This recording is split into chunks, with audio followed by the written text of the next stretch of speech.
মাহমুদুল্লাহ রিয়াদ এই নামটা শুনলে সবার কাছে অনেক ভালো লাগে। কারণ মাহমুদুল্লাহ রিয়াদ এমন একজন ক্রিকেটার, সবার অন্তর অন্তরে থাকে, বাংলাদেশের মানুষের কাছে, সারা বিশ্বের মানুষের কাছেও অনেক প্রিয় মাহমুদুল্লাহ রিয়াদ। এই মাহমুদুল্লাহ রিয়াদ যদি কোনো সিরিজে বাদ পড়ে, দল থেকে বাদ দেয়, তো আমাদের বাংলাদেশের মানুষ তাকে এতটাই ভালোবাসে, রাস্তায় পর্যন্ত আন্দোলন শুরু করে। কারণ এমন নজির খুব কম আছে যে কোনো ক্রিকেটারকে দল নিচ্ছে না, সেই দেশের মানুষগুলো রাস্তায় নেমে আন্দোলন করছে, এমন আছে আসলে খুব কম দেখা যায়। সেটা কিন্তু আমাদের বাংলাদেশে হয়। সব প্লেয়ারের জন্য না, একটা প্লেয়ারের জন্য হয়, সেটা মাহমুদুল্লাহ রিয়াদ। সেটা হচ্ছে মাহমুদুল্লাহ রিয়াদ।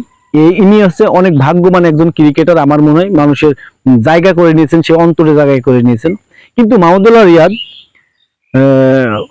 ইন্ডিয়ান সিরিজে, টি-20 ইন্ডিয়ান সিরিজে হচ্ছে তাকে নেওয়া হয়েছে, কিন্তু তাকে নেওয়ার ব্যাখ্যাটা আসলে এমন ভাবে দেওয়া হয়েছে যে নির্বাচক আছে, ওনারা যে এমন ভাবে ব্যাখ্যাটা দিয়েছে যে মাহমুদুল্লাহ রিয়াদকে মানে এমন ভাবে ইন্ডিয়া সিরিজে নিয়ে যাওয়া হয়েছে যে নেবেই না, মনে করেন যে ওই মনের যেটা থাকে না, মনের ইতে নেয়নি, মানে এটা চাপে নিছে, মানে একটা চাপে ইন্ডিয়ান সিরিজে তাকে নিছে, টি-20 সিরিজে চাপে, মানে খুব চাপে মাহমুদুল্লাহ রিয়াদকে নিছে। মাহমুদুল্লাহ রিয়াদকে নিত না, একটা কারণে নিছে, সেটা হচ্ছে সাকিব আল হাসানের জন্য। সাকিব আল হাসান টি-20 খেলবেন না, সেটা আছে, তাকে বোর্ডকে জানিয়ে দিয়েছেন যে টি-20 সে খেলবেন না। কিন্তু সে সাকিব আল হাসান দলে থাকছেন না, কোনো সিনিয়র প্লেয়ার থাকছেন না, সেই অনুযায়ী মাহমুদুল্লাহ রিয়াদকে দলে রাখছেন।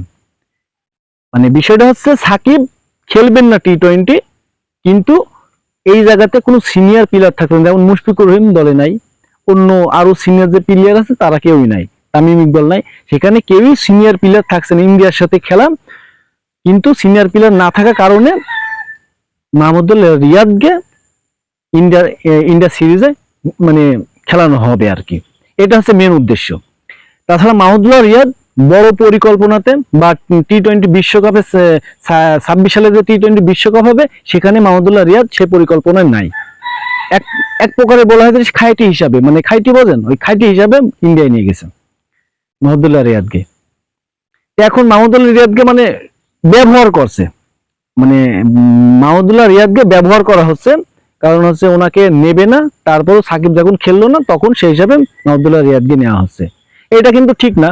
কোনো প্লেয়ার যদি তার পরিকল্পনাতে না থাকে, বোর্ডের পরিকল্পনাতে না থাকে, সামনে বা পরিকল্পনাতে না থাকে, তাকে হচ্ছে দলে এইভাবে এটা অপমান, আমার মনে অপমান করা ঠিক না এইটা মাহমুদুল্লাহ রিয়াদকে, কারণ এটা অপমান মতনই। যেহেতু আপনি বলছেন সাকিব নাই বা কোনো সিনিয়র প্লেয়ার নাই, সেজন্যই আমরা মাহমুদুল্লাহ রিয়াদ নিয়ে যাচ্ছি, সে তো আর কোনো পরিকল্পনাতে থাকছে না, তাহলে তো এইটা অপমান, আমার মনে হয় অপমান করা হচ্ছে। কারণ মাহমুদুল্লাহ রিয়াদের মতন একজন ক্রিকেটারকে অপমান করার দরকার নেই, তাকে নেবেন না, সাপসা বলে দেবেন আপনার বয়স হয়েছে, আপনার ফিটনেস সেইভাবে নাই, এখন আমরা ইয়াংদের সুযোগ দেব, আপনারা একটু অন্যদিকে ফোকাস দেন, যেমন ওয়ানডে ম্যাচ আছে, ওয়ানডে আছে, ওইদিকে ফোকাস দেন, আপনি বলে দিবেন। কিন্তু এইভাবে হচ্ছে একজন সিনিয়র ক্রিকেটারকে মানে সেই অপমান করা হচ্ছে, আমার মনে হয় সত্যি অপমান করা হচ্ছে, এইটা ঠিক না।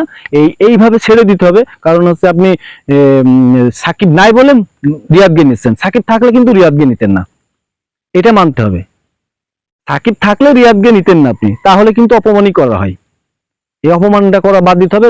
অপমান এই সবগুলো বাদ দিলে বাংলা সাহসী দেখাতে হবে। হ্যাঁ, আপনি রিয়াদকে বাদ দেন, সমস্যা নাই, রিয়াদকে বাদ দিয়ে দেন, রিয়াদের বয়স হয়েছে, সাধারণ মানুষও বলবে রিয়াদের বয়স হয়েছে, এখন নতুনদের সুযোগ দিতে হবে। টি-20 সারা বিশ্বে যখন হচ্ছে নতুনদের সুযোগ দিয়ে টি-20 ভালো কাছে, আমাদের ওই বুড়ো রিয়াদ সাকিব টাকিব এবার দিয়ে এগিয়ে হবে না, আপনি এদের বসাই দেন, অন্য পরিকল্পনায় রাখেন, কিন্তু নতুনদের সুযোগ দেন টি-20-তে, এটা করেন, সমস্যা নাই। কিন্তু এইভাবে অপমান করা ঠিক না আমার মনে হয়।